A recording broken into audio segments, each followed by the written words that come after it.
ಒಂದು ಸಮದ್ವಿಬಾಹು ತ್ರಿಭುಜದಲ್ಲಿ ಸಮಬಾಹುಗಳಿಗೆ ಅಭಿಮುಖವಾಗಿರುವ ಕೋನಗಳು ಸಮನಾಗಿರುತ್ತವೆ ಎಂದು ಸಾಧಿಸಿ. ಒಂದು ಪ್ರಶ್ನೆನ ಅಬ್ಸರ್ವ್ ಮಾಡಿ ಮಕ್ಕಳೇ. ಇದು ಪ್ರಮೇಯ. ಒಂದು ಸಮದ್ವಿಬಾಹು ತ್ರಿಭುಜ ಅಂದರೆ ಒಂದು ಸಮದ್ವಿಬಾಹು ತ್ರಿಭುಜ ಅಂತಂದರೆ ಎರಡು ಬಾಹುಗಳು ಸಮನಾಗಿರುವಂಥ ಒಂದು ತ್ರಿಭುಜ.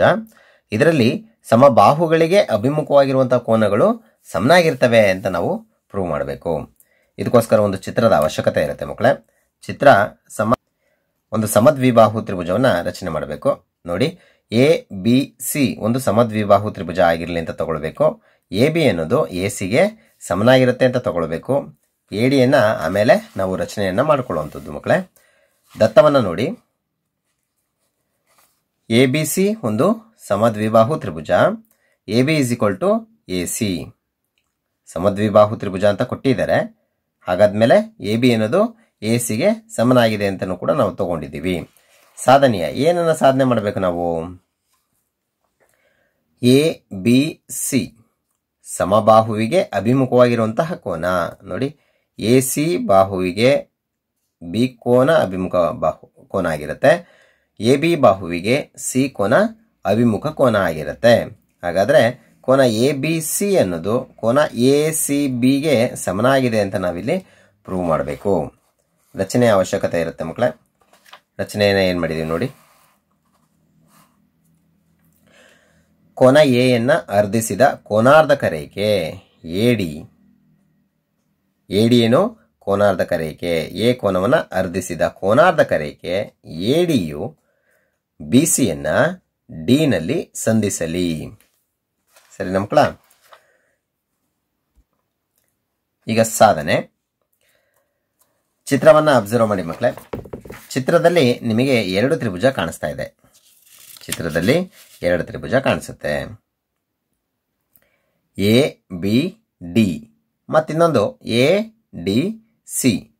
ಈ ಎರಡು ತ್ರಿಭುಜಗಳಲ್ಲಿ ಎ ಬಿ ಅನ್ನೋದು ಎ ಸಿಗೆ ಸಮನಾಗಿದೆ ಅಂತ ದತ್ತದಲ್ಲಿ ಹೇಳಿದ್ದಾರೆ. ಎ ಬಿ ಅನ್ನೋದು ಎ ಸಿಗೆ ಸಮನಾಗಿದೆ ಅಂತ ದತ್ತದಲ್ಲಿ ಹೇಳಿದ್ದಾರೆ. ಹಾಗೆ ಕೋನ B A D is equal to ಕೋನ ಡಿ ಎ ಸಿ ಆಗುತ್ತೆ. ಕೋನ ಬಿ ಎ ಡಿ ನೋಡಿ, ಬಿ ಎ ಡಿ ಇಲ್ಲಿರುವಂತಹ ಕೋನ ಈ ಕೋನಕ್ಕೆ ಸಮ. ಯಾಕೆಂದ್ರೆ ಎ ಡಿ ಅನ್ನೋದೇನು? ಎ ಕೋನದ ಕೋನಾರ್ಧಕ ರೇಖೆ. ಎ ಕೋನದ ಕೋನಾರ್ಧಕ ರೇಖೆ ಅಂತಂದ್ರೆ ಎ ಡಿ ಅನ್ನೋದು ಬಿ ಎ ಡಿ ಕೋನವನ್ನ ಮತ್ತೆ ಡಿ ಎ ಸಿ ಕೋನವನ್ನ ಸಮನಾಗಿ ವಿಭಾಗಿಸಿರುತ್ತೆ. ಅಂದ್ರೆ ಎ ಕೋನವನ್ನ ಈ ಎರಡು ಭಾಗಗಳಾಗಿ ಸಮಭಾಗಗಳಾಗಿ ವಿಭಾಗಿಸಿರುತ್ತೆ. ಹಾಗಿದ್ಮೇಲೆ ಬಿ ಎ ಡಿ ಕೋನ ಡಿ ಎ ಸಿ ಕೋನಕ್ಕೆ ಸಮನಾಗಿರುತ್ತೆ. ರಚನೆಯ ಆಧಾರದಿಂದ ಈ ಒಂದು ಹೇಳಿಕೆಯನ್ನು ಕೊಡಬಹುದು. A D is equal to A D. ಚಿತ್ರವನ್ನು ನೋಡಿ. ಎ ಡಿ ಬಾಹು ತ್ರಿಭುಜ ಎ ಬಿ ಡಿ ಗೂ ಅದೇ ಬಾಹು ಬರುತ್ತೆ. ಎ ಡಿ ಸಿ ತ್ರಿಭುಜಕ್ಕೂ ಅದೇ ಬಾಹು ಇರುತ್ತೆ. ಎ ಡಿ ಬಾಹು ಉಭಯ ಸಾಮಾನ್ಯ ಬಾಹು ಆಗಿರುತ್ತೆ ಮಕ್ಕಳೇ. ಹಾಗಿದ್ಮೇಲೆ ಸಾಮಾನ್ಯ ಬಾಹು ಅಂತ ಕಾರಣ ಕೊಡ್ಬೋದು. ನೋಡಿ, ಒಂದು ಬಾಹು ಎ ಬಿ ಅನ್ನೋದು ಒಂದು ಬಾಹು, ಬಿ ಎ ಡಿ ಅನ್ನೋದು ಒಂದು ಕೋನ, ಎ ಡಿ ಅನ್ನೋದು ಒಂದು ಬಾಹು.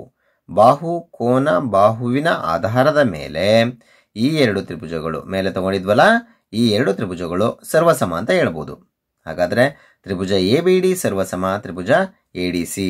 ಯಾವ ಸಿದ್ಧಾಂತದ ಮೇಲೆ ಹೇಳ್ತೀರಿ ಮಕ್ಕಳೇ? ಬಾಕೋಬ ಸರ್ವಸಮತೆಯ ಸಿದ್ಧಾಂತದ ಆಧಾರದ ಮೇಲೆ ನಾವು ಈ ಎರಡು ತ್ರಿಭುಜಗಳು ಸರ್ವಸಮ ಅಂತ ಹೇಳ್ತೀವಿ.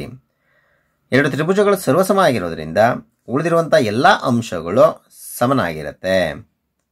ಹಾಗಾದ್ರೆ ಕೋನ ಎ ಬಿ ಸಿ ಅನ್ನೋದು ಕೋನ ಎ ಸಿ ಬಿಗೆ ಸಮನಾಗತ್ತೆ. ನೋಡಿ, ಕೋನ ಎ ಬಿ ಡಿ ಅನ್ನೋದು ಕೋನ ಎ ಸಿ ಡಿಗೆ ಸಮನಾಗಿರುತ್ತೆ. ಈ ಎರಡು ಸರ್ವಸಮ ತ್ರಿಭುಜಗಳನ್ನ ತಗೊಂಡಾಗ ಈ ಕೋನ ಈ ಕೋನಕ್ಕೆ ಸಮ ಅಂತ. ನಾವೇನಾದ್ರು ರಚನೆ ಮಾಡಿಲ್ಲ ಅಂತಂದಾಗ ಈ ಕೋನ ಈ ಕೋನಕ್ಕೆ ಸಮನಾಗಿದೆ ಅಂತ ಗೊತ್ತಾಗ್ತಾ ಇದೆ. ಈಗ ಅಂದ್ರೆ ಚಿಕ್ಕ ತ್ರಿಭುಜವನ್ನು ತಗೊಂಡಾಗ ಎ ಬಿ ಡಿ ಕೋನ ಅಂತ ಹೇಳ್ತೀವಿ. ದೊಡ್ಡ ತ್ರಿಭುಜವನ್ನು ತಗೊಂಡಾಗ ಎ ಬಿ ಸಿ ಅಂತ ಹೇಳ್ತೀವಿ. ಹಾಗಾದ್ರೆ ಎ ಬಿ ಡಿ ಕೋನ ಎ ಬಿ ಸಿ ಕೋನ ಎರಡು ಒಂದೇನೆ. ಹಾಗಾಗಿ ಈ ಕೋನ ಈ ಕೋನಕ್ಕೆ ಸಮ ಅಂತ ಹೇಳ್ತೀವಿ. ಕಾರಣ ಏನು? ಸರ್ವಸಮ ತ್ರಿಭುಜಗಳ ಅನುರೂಪ ಭಾಗಗಳು.